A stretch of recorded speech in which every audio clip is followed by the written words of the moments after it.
Welcome to Stormwatch by GreyNoise Intelligence. Each week we cover the latest info on what's happening at GreyNoise, Censys, VulnCheck, and RunZero. Take a look at a roundup of important and timely cybersecurity topics, toss out some expert opinions, and drop the occasional conspiracy theory. It's cyber report season in full swing, and we're going to sit down to chat about the latest findings from Huntress, Dragos, and Veracode and tease some more about our findings, but we're not going to bore you with them today. We then banter a bybit about a recent $1.5 billion Ethereum crypto heist, including possible downstream impacts of that much coin fueling North Korean offensive operations. And after promising it for 2 whole episodes, we are finally going to cover the latest happenings at Censys, VulnCheck, and GreyNoise, and welcome RunZero into the Stormwatch empire. How about that? It's a good day. Todd, welcome to Stormwatch, officially as a member of Stormwatch. Thank you, Bob. Long-time listener, first-time host. in a little bit, I'm going to ask you to talk about RunZero and yourself a little bit. But before that, I need to ask the three of you, and Ashley, Overwatch, like if you have a high or a low. I don't have a high today, and I'm not going to talk about lows, so I got nothing. So hopefully you all can do that. Kimber, you got a high or a low today? Preferably a high. You know, we had what do you call it? Fake spring. I'm new to seasons as an Arizonan. Like Arizona really only has one season, which is hot, and then we get like a few days of cold. But in Utah, you have about 8 different seasons, and one of those seasons is first fake spring. So I think technically we're in like the last death rattle of winter right now, and it's snowy. But over the weekend, I got to go out into the world, and it was a really beautiful day out. And gosh, spring just hits. Spring really hits. So that's my happy. Touching grass is always a good thing. Touching grass. Boy, Glenn just bringing it down again. That's great. Thanks, Glenn. We appreciate that. Todd, since you're new to this, we'll make you go second. And do you have a high or a low or both? You could do, and you can. You're not limited to one, but normally we can only scrounge one. Hey, I have a great high, and that is I successfully scored my South by Southwest badge and wristband. South by Southwest is a big music and tech and film and TV and basically everything conference. It's going to be a hoot this year. It's going to be a hoot this year. So I'm speaking at South by next week, which means I had to pick up my badge today or yesterday rather. So that's really cool. I did that and it was easy. Downside, I did have to park downtown and that sucked, but it was fine. I've always wanted to go to South by Southwest. I just never made the effort. Come down next week, Glenn. It's like $1,000. You can swing it. Dude, I went once and it was twice, but I've never had like an actual ticket to it. But you can just go wander around and stuff and go to all the weirdo crypto. There's still like free shows at bars, right? So like that people do. Yeah, wait, are you thinking what I'm thinking? Sorry. Oh no, just the weird South by Southwest story. I got interviewed on the street to just like somebody's IoT product they had in their hand. It was like a shitty speaker. Tell us about how cool this looks. And I was like, yeah, this is legit. Wow, look at it. It's bright and lighting up colors. Neat. No, I'm thinking 2026 South by Southwest live Stormwatch. Heck yeah. Except Bob. Because Bob can't. I'm not going anywhere. His ankle monitor won't. At us like we're insane. Allow. Wow. Why? Glenn, do you have a high or a low? Preferably a high today. I'm gonna go with high. We had crazy storms this morning, which I was not aware of, but they happened, and I seem to be unaffected. And it is absolutely gorgeous and sunny outside now. So I'm gonna go with that, and maybe I'm gonna sneak out early today and get some vitamin D. I mean, we won't notice, so it's okay. Yeah, exactly. It's all part of the plan. You keep the bar low so that it's not noticeable. As I noted, I only have lows, and I'm not bringing anyone down with those. so Overwatch, you got anything? Nothing. And Todd's that's cool. Awesome. That is awesome. She's going to go to Todd's talk next week. This is pretty amazing. Todd, before we jump in, sorry, hold on. Where's Todd talking? I'm speaking at South by. He's speaking at yeah. Oh my god. Is this a word talk or if you fiction followed talk, him or- on infosec.exchange, he was bragging about it earlier this year. I'm one of the, I think, 17 privacy or security talks at South by this year. Okay. I am so off of the socials lately because of just the discourse is exhausting. So you will have to directly tell me about any important life updates. All right, my dearest. That's Kim, kind of where I am right now too. It is impossible to not doom scroll on social media now. It's completely impossible. It just it doesn't work. Yeah. But the memes there's some good memes that kind of make you feel better. It's good to find your people. Not really, no. So Todd, could you tell us a bit about? Okay, so Todd's been on Stormwatch before, in a different capacity, which we will not discuss. And you have a new capacity at a new place. Can you tell people what that is and where that is? Sure. Yeah, just a couple weeks ago, I started here at Run Zero. Run Zero is a scrappy little InfoSec startup. We don't have any actual real estate anywhere, but technically we're headquartered in Austin. But we have like a fair chunk of like Austin people, Michigan, like Ann Arbor, Dearborn kind of area people, and then everywhere else, people in New York and San Francisco and everywhere, like all the other two cities that exist in America,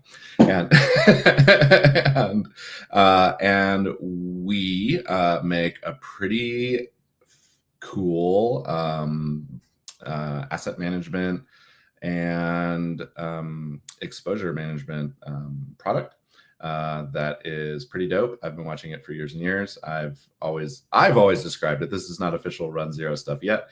As oh yeah, it's asset management but with hacker tricks.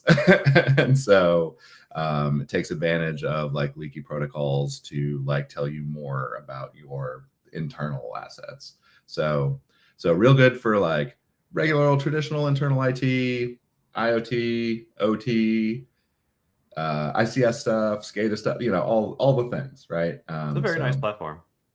It's pretty cool. I like it a lot. It's cloud first, but there is like a self-hosted, version of it. So, which is good for air gap networks and stuff like that. But anyway, this is not the ad for.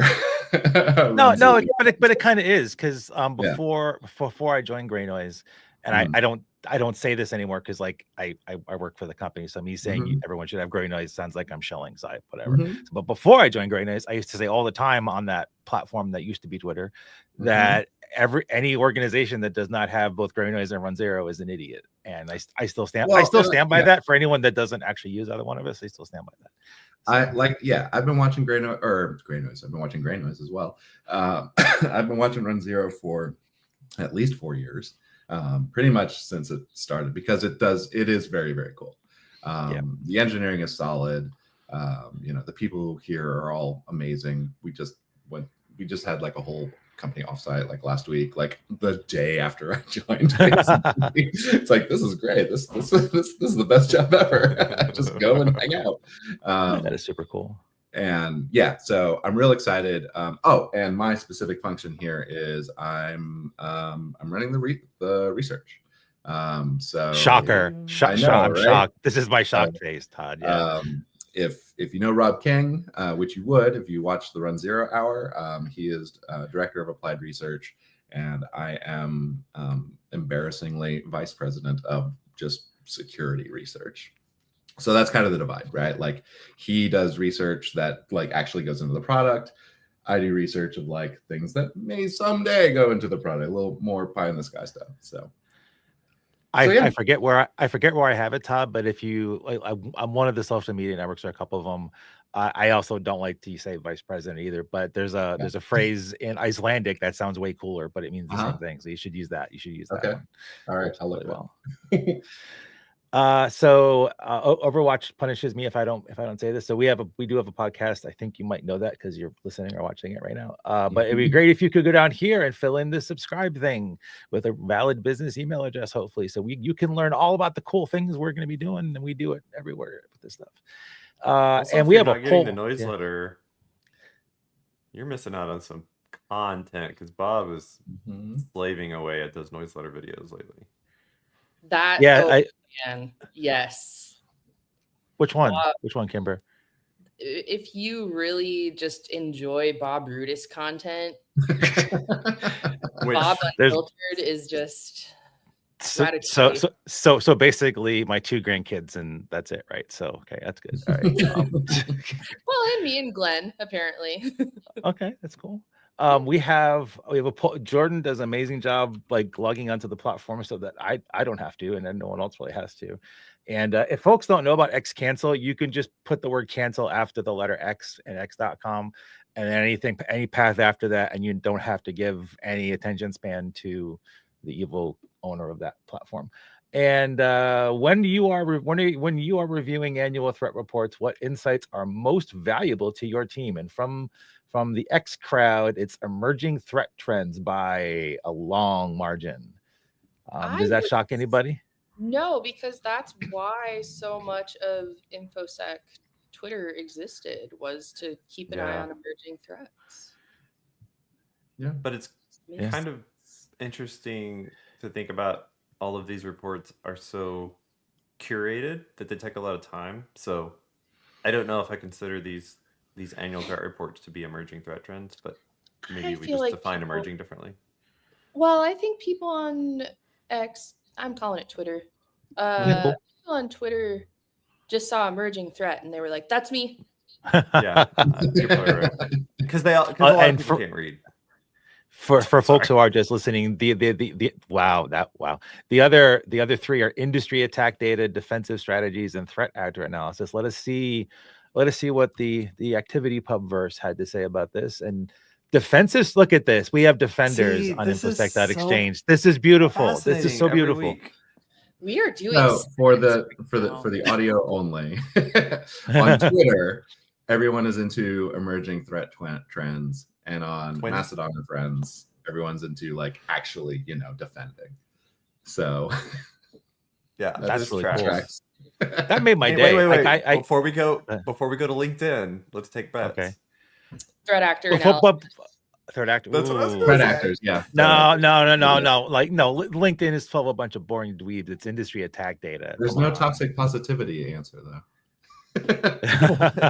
Yeah, LinkedIn is full of people wanting to sound cooler than they actually are. Sorry. Oh my God. So Kimber, you gotta get that rise and grind lifestyle. That's why I say threat actor analysis. Okay. Before we go there, I did not read any of these 3 before the show. Like I literally just put them up in here. I didn't even read anything. I needed this. Like I feel this made me feel better today. I'm not doing well today. This made me feel a lot better seeing this. So thank you defenders on Mastodon for carrying and putting that there, because that y'all just made my day on that one. And on the wretched platform that is there, do I actually have to vote? Yeah. Oh, don't worry, you only have 7 votes. Yeah. Okay, so people didn't. That's probably because of me. Actually, we were a little late. Anything else? We were. I'm going to game it for me. Whoa, emerging threat trends. Yeah. Look at that. They care about emerging threats on LinkedIn. We need more people to vote on that one. Also, Bob, you have so many notifications. Oh, I do. I LinkedIn is post only. It's like legit post only for me. So I won't. Let's not dig into Bob's LinkedIn habits. Yeah, lately, no. You don't want to do that lately. No, not all not LinkedIn viewers. Please respond to this poll in the next 4 hours. Apparently. Yeah, it closes. Do it, guys. Do it. Nice. We got 1 thumbs up at least. I didn't see who did that, but I'm not gonna click on it. I don't know. GreyNoise. All right, so we got yeah, it might be. We got reports, and I don't know how much y'all want to dig into each and every single one of them, but I thought we'd start off with the Veracode state of software security. And I remember when the first one of these came out, and it was a wonderful thing because yeah, I do. This is actually it was a great report because we never really got good insights into a large customer base of someone that can actually report on how they actually do software security. And it's been a good, this is one of like, I will confess to not reading all of the InfoSec reports anymore. I read a good chunk of them. This is one of them that I pick up every year. So this was actually a pretty good one, and we don't need to keep the cover up anymore unless someone wants me to go to a specific thing. Did anyone want to kick off the jam session about this particular one? Yes, I did. So I read this thing. So I found out yesterday I'm going to be on this show. and Glenn's like, hey, assignment. by the way, we're talking about these 3 research reports. I'm like, cool. This is like 170 pages of research report I have to read now. Yeah, you picked a bad time to raise your hand, didn't you? But that said, I did kind of speed read through all of these. The Veracode one, you know, I'm with you, Bob. I remember the very first Veracode one, and it was like shocking and all that stuff, right? And it's like 15 years later, still shocking. Like, I think it opens real hard with like a bunch of like really terrible numbers that describe the state of like application development, right? But then there was one graph, I want to say like on page like 25 or something, where it was like, here's the breakdown of like likely to be exploited and high criticality. And that number turns out is way lower, you know, because it's a very like, it's like, this is the stuff that's going to get popped right in your thing. And Is it this one? It's that exactly. It's that one. Cool. Let me make it bigger for everybody. Figure 4 on page 14, if you're reading along at home. And so I wasn't super sure how to read these numbers, but it is like that vector of very likely to be exploited, which, you know, star on that. I'm not super sure how you tell. And then very high severity of the vulnerability, which I assume means something like, which in the text means like, you know, you get total compromise or you get all the secrets out of the thing, right? So, and that's a pretty reasonably low number. They talk a lot in this report in particular. Veracode talks a lot about time, like mean time to patch, I think is one of the things, and how it's just stupendously long from like report to scan confirmed the thing isn't there anymore. And a lot of these are in the zone of like 120 to 190 days or something like that, which is like, you know, in vuln disclosure land, like we feel generous for giving 90 days. And I feel like that's like 100 days too short after reading this to be like reasonable. But I think we do have to keep pushing, right, on that kind of timing. Because like you can't, this report also talks a lot about security debt that like accrues and all. This is exactly, this is the one of the key findings here. Half of organizations have critical security debt. And like, okay, well, what does that really mean? Because like the fact is that if you were to read this report in isolation and every other Veracode report for the last 15 years on the state of software security, you would believe that the entire internet is just getting rolled all of the time, constantly, right? Because every application has like a billion exploitable vulnerabilities that are just exposed. And it's clearly not the case, right? Because the internet does barely work all the time, pretty much all the time. And so I would take this with a little bit of a grain of salt. Obviously, it's a vendor research report, so they're going to be a little bit self-serving. But Veracode does have like good methodology, and they talk about why they do it this way and all that stuff. So definitely a good read. Don't get too panicky with the executive summary. Like, keep reading. Okay, yeah, but I mean, the fact that like, so what we have up on the screen right now, like I brought up the 50% stat for Todd, but like the one finding of like high severity flaws increased by 181%. Yeah. And the number of days to fix increased by 47%. Like this is not the right direction. It's like, not the right direction. And I do wonder if it's a sampling thing, because in this report, Veracode says like, oh, and by the way, we're scanning like 500,000 apps now versus, the first report where they scanned like under 2,000, so like they're seeing more stuff. They have a broader scope now. I don't know if that 180% is normalized against whatever their number they had last year. I would assume. I would imagine, right? They know what they're doing in stats. Well, it's a good reminder to take all these vendor reports with a grain of salt. So I try to pull out the things that are like more generalized stuff instead of like the data is very interesting if you think about it from their perspective. But like the more generalized stuff of 50% of organizations have that critical security debt. And then later in the report, they define security debt as things that like haven't been addressed for a year. Mm-hmm. So like that tech debt of we just never got to go back and fix this was a really like kind of shocking thing to think about, that like, oh wow, it's taking people a really long time to fix things. And is it after notification? You know what I mean? Yeah. And is it because of the volume that people are getting now? Like people are just like so overwhelmed with the volume of things they have to fix that they just like cannot simply fix all of it. Yeah. But were they fixing them faster when there was less volume? That's what I am very curious about. That's what I would infer. That's what, I just don't think it's ever been enough. Like that was one thing that I wanted to call out beyond what was already mentioned was and I like the phrasing of the half-life to fix or whatever, but it was, I just lost I scrolled and lost my thing. But basically like, the time to fix is just 8 months on average. I don't even understand. Right. Well, it's also the Veracode perspective. So this is stuff that is in code mostly, I'm assuming. It's not like enterprise hardware. Veracode is like, as far as I know, and I know they'll argue with me on this, but they are very like static analysis first and then like actual pen testy kind of style distant second, right? And so you can have a bunch of bugs that pop in your scanner, which I'm sure are real, but difficult to suss out, right? Without being Veracode. So there was also the stat, I think it was on the same page that you mentioned earlier. Was it page 14? On the bottom, on page 14, where first party flaws versus third party flaws, or where the code where the flaw lies in the code. And they're almost tied, like 6 points difference. So 7 of 10, almost 6.5 out of 10 is first party, 7 out of 10 is third party.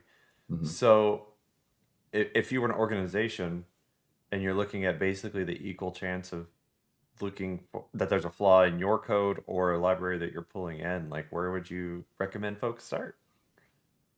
If it's a coin toss, like how do you prioritize those two areas to look? Well, I mean, in their recommendations section, they have AI. Leverage AI.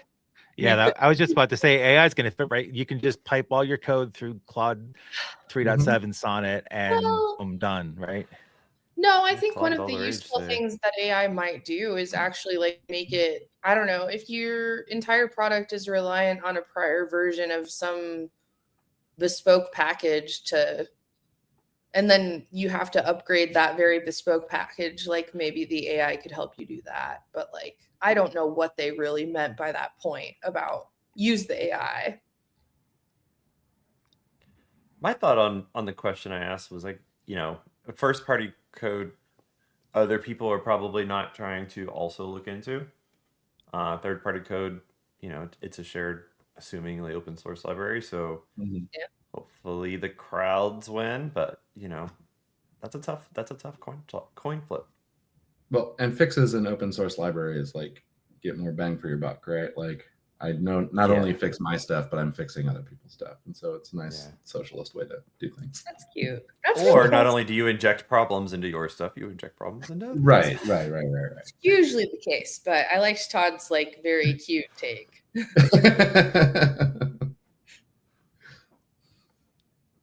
All right, we will move on to I gotta tell you, I think who wins best cover is Dragos, because that's a cover. That was all right.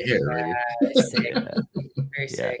It's beautiful. It's actually really beautiful. I also think they win for the most number of uppercased words in a report as well, given all the threat actor names that they have inside here.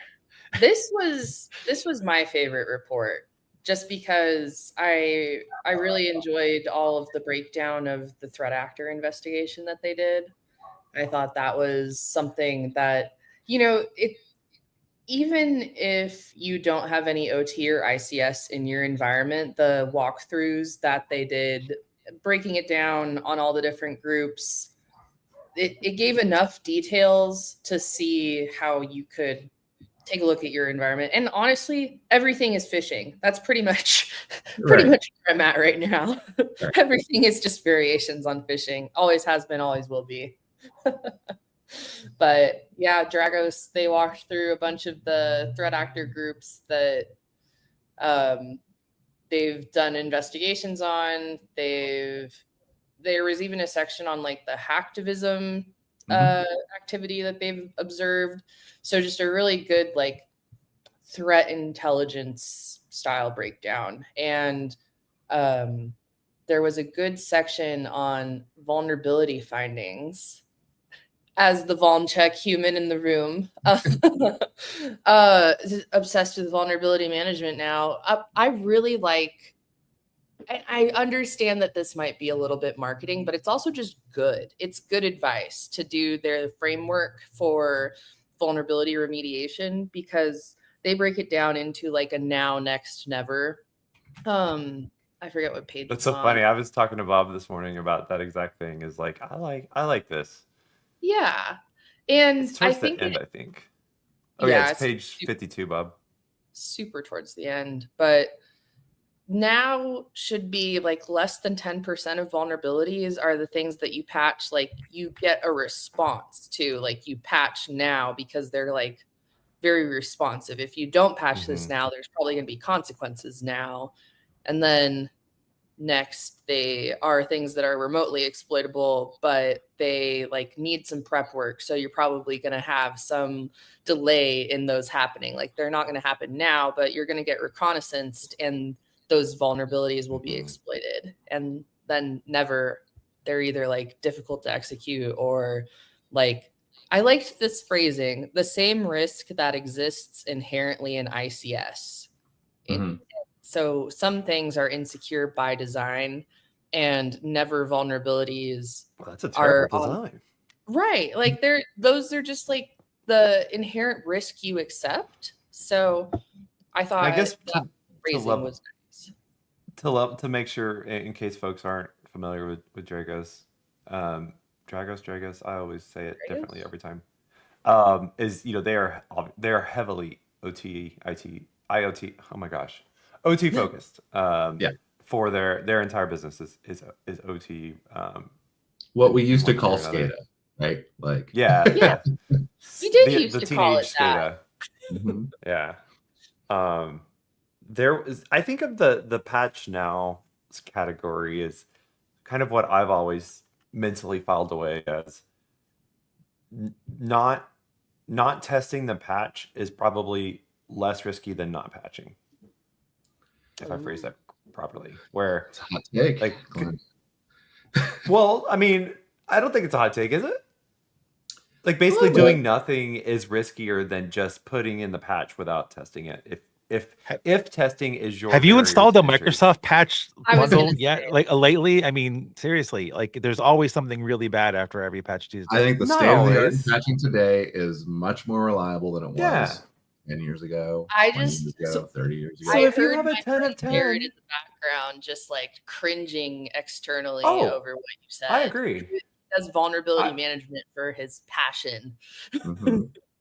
Yeah, I couldn't imagine myself saying that 5 and 10 years ago, but I think as of today, if that is your barrier, if you can't move fast because of the testing that's involved, there are vulnerabilities where your risk is lower to just push out the patch. Hopefully it's not going to be bypassed in 3 hours, than spending 2 weeks or 3 weeks testing it. I think it's highly vendor dependent. Like, unless it's if you're talking about like very common, I'm talking about Microsoft software that exists almost everywhere, right? Isn't like there that one website that like makes patches for Microsoft? Oh, don't. No, I am not acknowledging this world. Those are fine. If you were more willing to put on a third party microfix or whatever they're called, then no. But good for them. Support your. So in is it the Dragos one? It is the Dragos one. Yeah. Where like what I don't get is the notion of ransomware, like the intersection of ransomware and like ICS, industrial control system attacks, right?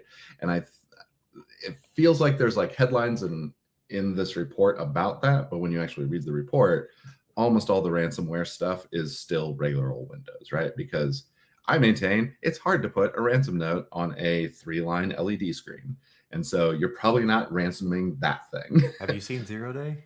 Yeah, I was gonna say, not according to Apple's or whatever Netflix's 0 Day series. Netflix. Not at all. So like a lot of the risk to your ICS footprint, right, is going to be is your conflict attacks, which is how Dragos calls it, which I actually really like that terminology. So it's like active attacks from Russia on Ukraine stuff, right, and back again, right? Active attacks from Ukraine on Russian stuff. Like these are conflict-based attacks where your goal is to knock the thing offline and you're not asking for money. And then ditto for like the hacktivism stuff, which we saw last year, right? And we see kind of constantly, but like at least I saw last year back in my last job, where, you know, nation states would be taking things offline and occasionally would like put a little like, yeah, we did it kind of note in there. You know, but nobody's looking for money on that, right? And it's actually really hard to ransom, I think, ICS equipment, because the only thing you get to do really is turn it off. And when you turn off ICS equipment through exploits, it almost always means you don't get to turn it back on again. So it's like, you've already blown the threat, right? And so like, okay, now pay me to not do it again, I guess. Like, I think it's a bad value prop for the victim. So there's that. Well, and I think 0 Day Netflix aside. This is kind of a crap take, but I also think that these devices are so unstable that organizations are used to them failing often.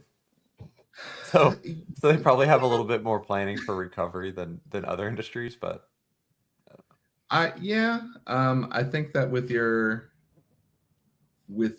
ICS footprint, you are better prepared for an individual outage, right? Because these devices themselves, because they're often in like these rugged environments, right? Where like weather is a thing and dirt is a thing, right? And so they kind of fail on a schedule. And so you know how to deal with it. But I think if you had like 10 of them fail all at once and they're 1,000 miles away from each other, that's a bad day, right? So, I did watch 0 Day. Yeah, I did. Well, okay. I watched 0 Day until minute, I think 17, when President Angela Bassett was discussing building a super organization that has reach and authority into every other federal civilian executive branch organization. I'm like, nope, too real. Got to go. Obviously, those are the bad guys.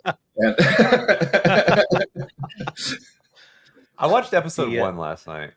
Yeah, cool. I mean, because we might do a review of it on one of the shows if we can all get through it, the whole thing. So it's all right. The one thing that we're trying to avoid other topics. Yeah, right now the thing that I didn't like. I mean, it was fine. It's not. There was nothing wrong with the report. By the way, beautiful report. Best layout of the 3 reports. Oh yeah, back to the report. For homework. Yes. So 1,693 industrial organizations with sensitive data and information were posted onto various ransomware groups leak sites last year. Mm-hmm. That's how are we doing anything? Like, I mean, that's a frightening statistic. At least to me, that's a frightening statistic. To me, it's not that frightening of a statistic because we become so numb to it. It's just like, oh yeah, your data is already compromised, I guess. Like, what act as though your data is already compromised has kind of become the operating procedure for a lot of organizations, I think. So like, if you assume that everybody already knows where your secret file server is, then you're going to be better.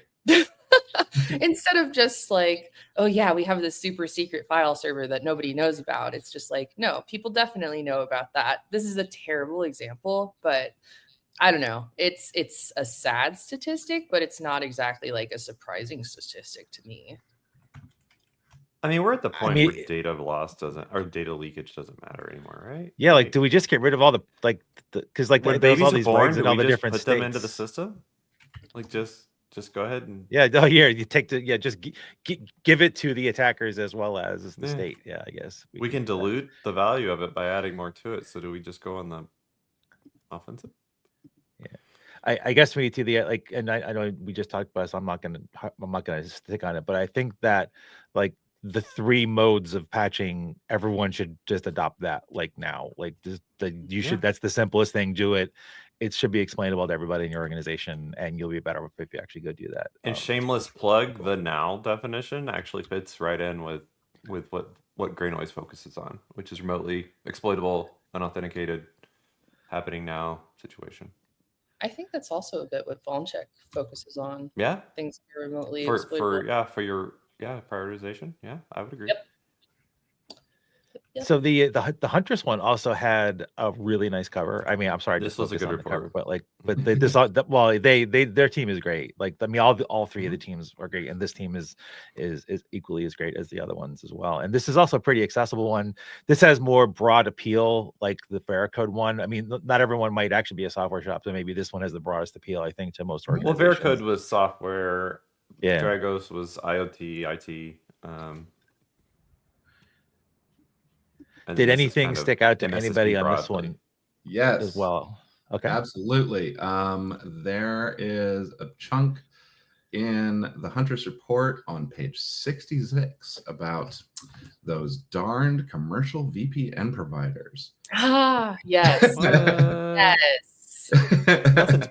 Nothing bad has ever happened to a oh, okay, I'm sure. VPN provider. Yeah, so I'm going to bang on that drum for a second. Yep, VPN abuse frequency. It was a little bit unclear to me in the text. Minor note to Huntress, like how many of the attacks were being carried out over VPN and proxy abuse. If you look at the chart that Bob has highlighted, you can see 20% NordVPN. I believe that's 20% of attacks that came in over VPN, and not 20% of all attacks. Right. But yeah, it's like the attackers fell for it when NordVPN and Surfshark and Express and all of these that you hear about all the time on YouTube and podcasts, they heard this advertising and thought, ooh, this would be great for my crime. It is kind of amazing to me. I like the idea of just these companies still stay in business, right? Because I believe that these the commercial VPN space, super great for committing crime, right? That is what they're for. It is for breaking region locks and pirating, content from Netflix that you're not allowed to watch. It's a crime, and that's fine. Not all crimes are equally bad. I'm not going to shame you for that. Crimes are fine. I'm going to stop you from fighting. Some crimes are just about. Apparently, there's actual attacks also going on over these things. So, yeah. And just to note, this was specifically against Microsoft 365 environments too. So there's an affinity for that there. Todd, you broke the cardinal rule of advocating crime and not on Zoom. So that's the rule. I'm not advocating for it. I'm just saying there are degrees of crime of various degrees of evil. I'm actually very curious why Tor is not higher. I would expect Tor won out for Tor. It is on the app because Tor's hard to use. Kimber. Yeah, Tor's confusing. And the common folk don't. Never mind. Tor's just an extra layer. Make me feel smart right now, please, because I find doing crime through Tor easy. No, because anytime I say stuff like that, I get dragged Tails and all this other garbage in order to do that. And I know that's not true. But. So the kids at the hackerspace that are on the Tor Tails, I don't know what else those kids have going on. There is a whole onion of it. They're actually onto something, as it turns out. So yeah. And Tor's all compromised by the State Department anyway. So every time you use Tor, you are hopping through nodes that are right government owned. But Nord, I like the idea of disappearing in the noise. Oh wow, we lost Todd for a second.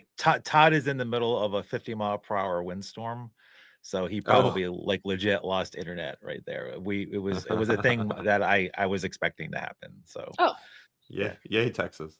I've never heard of turn VPN, by the way. It's cute. Of who? Lantern VPN. Oh, me either. Me either. Yeah, The, he got outed by the defense firm. That Todd is coming back. I think there's actually a lot of information here. It is a very long report. I do think everyone should read this one though, just because it does go into some really good detail about all the areas that defenders care about in their organization, because their team is helping protect those organizations, so they know what's actually coming at normal organizations that have to deal with the stuff that everyone else that listens to this has to deal with. It's actually really great. The one thing that I really want to mention from this report that I think Huntress has a really good eye on is the phishing trend of e-signature impersonation. Oh, yes, go for it. That's like a very key thing. Like the attackers in phishing have evolved to this point, like where they've gotten very, very good at these e-signature review the document type things. And that as a vector is so interesting to me. Yeah, I got one to my rud.is domain mail, and it was pretty, because I wasn't expecting to get one, so I knew it was phishing, but I decided to poke at it anyway.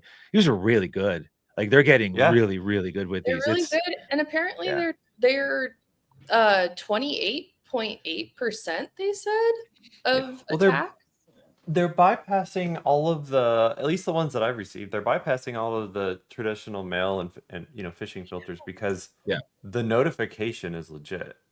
It's what's behind the notification. So for DocuSign or whoever, all that's straight up like for real. And this but then part when you go to it, then too, it's like suppressing there's like a technique of like kicking your like normal invoice.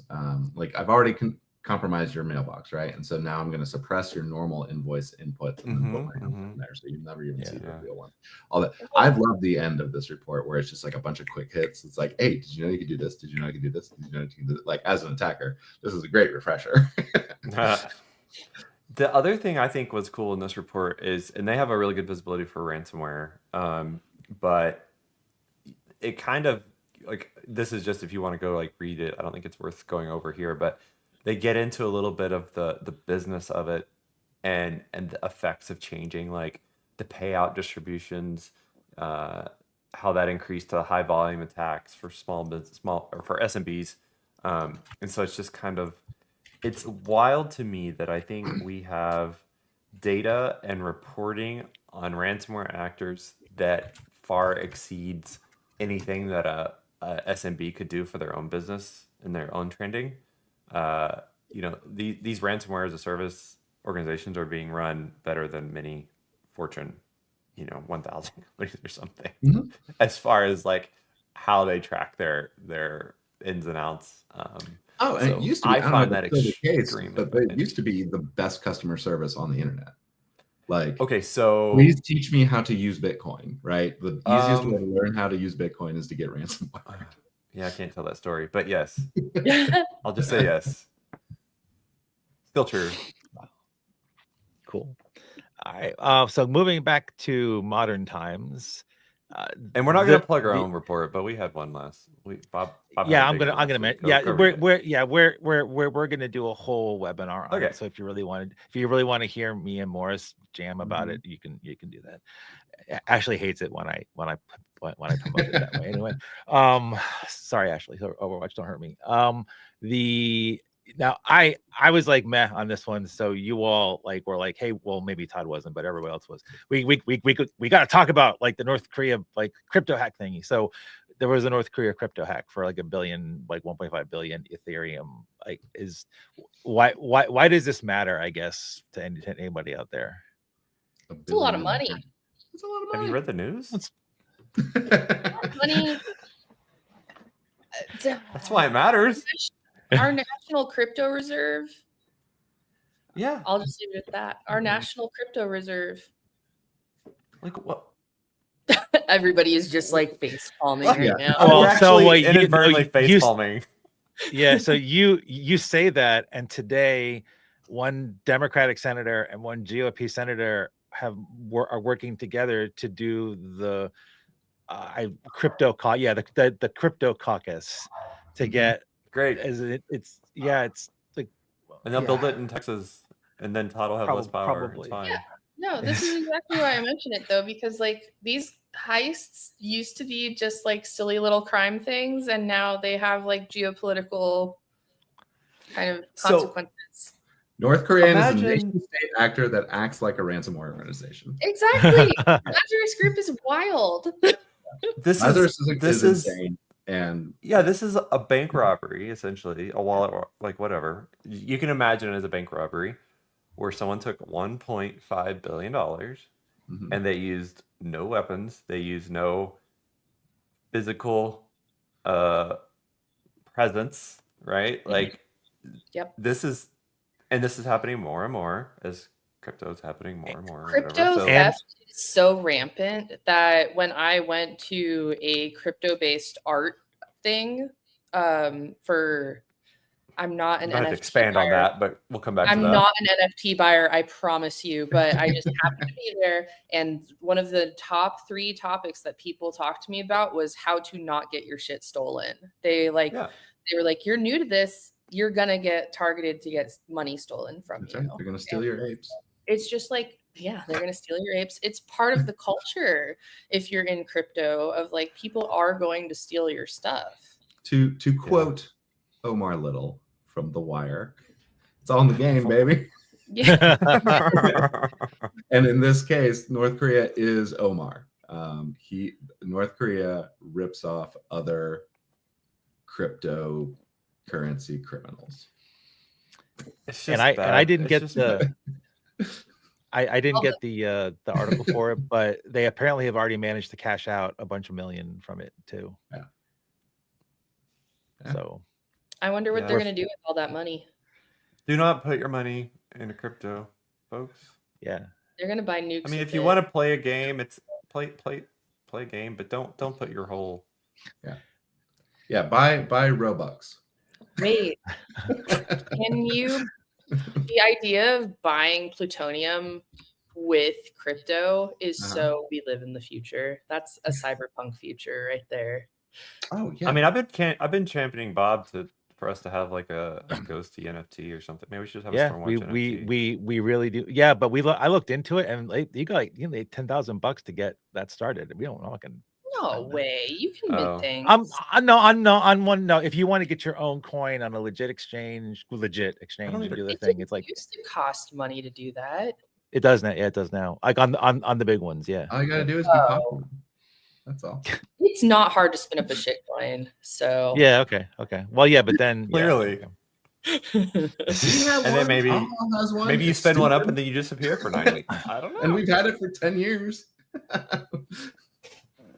Yeah, we made Marv coin to troll our friend Marv back in 2018. How's Marv doing? He's not well. Well, he's been captured by the North Koreans.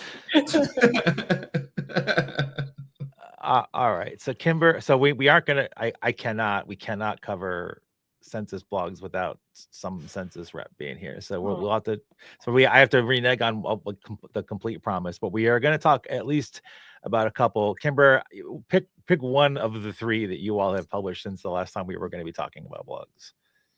I think I covered the Black Basta stuff, and there's also been a lot of press coverage about that, but it was the breakdown of what this group targets for their tactical approach on when they are exploiting organizations. So that breakdown is very good, but I've already hyped that. So I think one of the interesting scoring mechanisms that we've looked at in the past few months is actually the SSVC.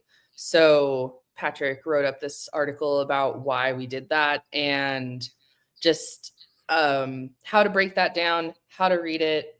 We've automated it because we think it's good.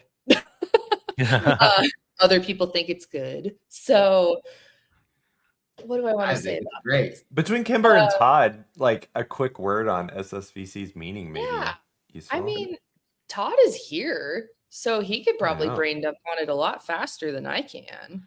SSVC is what's it stand for, Kimber? Quick, pop quiz. Security scoring something. Stakeholder specific vulnerability categorization. Yeah. So stakeholder specific vulnerability categorization, the keyword there is stakeholder. So like, don't feel like you are handcuffed to CISA's version, which is what you're showing on the screen right now. You can invent your own. And basically all it is a decision matrix. It's like, how do I make decisions over and over and over and over again? Because there's a couple hundred vulnerabilities I got to look at every day. And I have to like basically rate on 3 levels. And that is there exploitation in the wild? Or is there a proof of concept that I know about? Or am I in the dark, right? That is one 3-way question. Is it automatable, or can the attacker do it at any time they want? Or does the attacker have to rely on something else, like a user clicking on the link, right? So yes or no. And then SSVC then goes into impact statements of like, what's the worst thing that can happen? And also, do people die if someone gets attacked by this? Oh, interesting. Right? I didn't realize that was in there. Yeah, mission and well-being. So that is the well-being part of mission and well-being. So mission is like, if this goes down, am I out of business? Or if this goes down, do I like have to limp along with something else? That's the mission part. And well-being is like, do people die? Does my robot go crazy and start like decapitating factory workers? Yeah. I mean, I think a lot of orgs hopefully have been making decisions in this way. And I think a lot of people have been accidentally SSVCing all along. Yes. What SSVC lets you do is like record it. That's really what I see, is that this feels very in line with like how very mature vulnerability management programs are running. So SSVC breaks it down into act, attend, and track, which is very reminiscent of the Dragos now, next, never situation. So there's a fourth, like there's track star, which is a terrible word. It should be monitor. We tried to monitor, I think. We've been pushing for that, for track star to get moved to monitor. So you have track, monitor, act, or track, monitor, attend, then act, right? Act is like, drop your shit, do it right now. Sorry for the swear. And attend is like, you're going to want to like actually do things about this. And then the other two are like, pay attention to it, Yeah. So there's no ignore step, by the way. Everything, the lowest is track. Everything must be evaluated in this program, which is, I think, why it's automated, really. Like, we can automate that process. It's very easy to figure it out. And then we did a little bit of saying we do it best in this article as well. So there is also that. But one of the things that I've really learned about working in the vulnerability management space, this exploit intelligence space, is like, there are so many scores. There are so many different scores that you could follow. So for me, this one is more in line with like I said, the mature enterprise that has a very developed program where they can think about these things, like mission and well-being. Yeah, the one thing I'll add to this is I'm not self-pimping. I lecture at CMU. I teach CISOs and data site people, but the CISO program, they do a whole workshop as part of the program there, and it makes sense because like Carnegie also helped like build this, I believe, and but they this is the folks that go through this learn a lot, and they had the same thing that you all were just saying, like, we've been doing something like this just by accident, and now we have a formalization of it, and it's really cool to actually follow that. So yeah, it's really cool. Do you have anything? I mean, like a lot of your Todd, like I didn't warn you for this one, but like a lot of yours are very practical. Like, hey, how do you find these things on your network blog? Which I really like, because like that's the tack that like run zero. careful sir. Our word number takes. That's the tack that Run Zero takes, is not so much like, oh no, lose your shit and lose your cool, sorry. And your hair's on fire. No, it is very much about the Run Zero take on the hot vulnerability du jour is, cool, how do I find this thing in my network? Like, that's the only thing that's the only thing we actually care about, right? Is and then it's up to you, right, to decide like what are you going to do with it, right? Like, oh, I have 0 of this thing in my network, I don't care about this thing, or I have 1,000 of this thing in my network, but it's in that one segment of network that I'm darn sure that is actually really for sure segmented, or I have 10,000 of these things all over the place, and oh no, this is like going to be my life for the next couple of weeks is patching this thing, right? So and the one thing I also especially like about your organization, not just because you're there, but Tom Sellers is there. He's he's an old cow worker of both of Todd and mine, and Glenn's, for that matter. Yes. Yeah. And okay, that's it's he doesn't read point. Anyway, all right. Anyway, and Tom cares so deeply about defenders and wants to help defenders do the right thing and explains things so well. I love the ones that he actually contributes to on these. It's not they're all great, but I love the fact that he's there because I can hear him as I read through some of these things, to scan through them, to do that. That's it's really just knowing that you have folks that actually care, have been doing this thing, and really want the organization out there to succeed in the mission. It's really cool. It's super cool. Yep. And on the blog, it's all categorized like by product. So like, which is an interesting way to do it. And I think it's probably for SEO reasons. I don't know. I have to figure that out. But like when there's a new, so if you like look at the Rockwell one, right? There was a Rockwell one from last week. I think it's the third one. There's like older Rockwell stuff just on that list, right? And so it's all additive. So it's not just like, it's not like point in time stuff. It's like, oh, here's all the Rockwell problems of the last 2 or 3 years. By the way, here's how to find all your Rockwell devices. Yeah, it's really good. And if you don't, and you all can run zero, like you don't need to be an organization. You like there is a home, I run it community version. Yeah, it's great. I run it on this very computer. There was one story I had when HD first spun the thing up, and I had an old crap, like really really crap inexpensive thing that just happened to open up a telnet port one day. For whatever auto install they did, it just happened to be, and that caught it that same day that they did that, and like I was sold the minute. I mean, I was running it anyway, but I was completely sold on this thing back because nothing else does that like really that effectively. It was really amazing. We have a bunch. I'm not gonna. So we had the report. We'll talk about it later. The one thing I do just want to mention on here. This is just a neat story. So I had been just like watching the social medias go by, and the Nokia Deep Field team is really good. Like they're a really really good team. If you don't know them, follow them. Like they do amazing work. And they had mentioned something about a botnet like a day before, and then they gave a little bit more details about it like the next day. And then I hit up our Censys pals for how to search for the thing. I'm used to the thing that I used to run searching. I'm not as familiar with Censys stuff. So they helped me out. They gave a bunch of IP addresses. We actually managed to cross-reference it and find a few thousand of those things like slamming against our stuff, looking for a very precise set of tags or like exploits for tags or stuff and credentials. And it was just a neat story of like the collaboration between the accidental collaboration between the three, because Deep Field then did something, and then Shadow Server now does a scan for them. Anyway, this is just a really neat thing of just an organic way of trying to help people be safer without even any attempt. Like there was no premeditation, like it just all organically happened. And I thought that was a really good story from that one. Everyone did a really fun job on that. Yeah, that's one reason why we have such a we just keep adding logos to this this stream, because we have such different views of the data, such different experiences, and they just merge, puzzle piece together so often. I was gonna say we're cut off after this one. Oh, well, as I mentioned early on Mastodon earlier, like the only thing bad about this now is like we can't form Voltron anymore because we have too many pilots and not enough lions. So, well, I don't know. I mean, you could always get another lion. 2 Voltrons? Can there be 2 Voltrons? I don't know. I have no idea what y'all are talking about. Think outside the box. I'm sorry, I'll send you the MC Frontalot, and I'll be the head, I believe is what it's called. There's a Frontalot Voltron song, and it's. I had no idea, and now I must find that after the show. All right.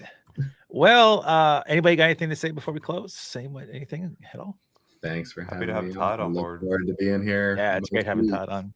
We needed Alrighty some then. new Well, life. oh yes, we did. Yeah, I am death incarnate. So everybody, that's a wrap. And as we sign off, let's not forget, in the world of cybersecurity, you've got to be a bit of a graphite artist to draw the line against threats. And don't let your defenses stagnate, or as the kids say, fuck Sned around and find out. Wow. Until next time, keep your eyes. This. It's a word. It's a clean word.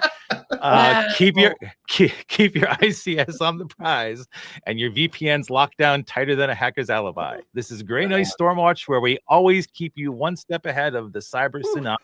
Stay safe, stay frosty goop, and remember, in the world of InfoSec, the forecast is always cloudy with a chance of pwn. Catch you next Tuesday, everybody. Bye. Bye.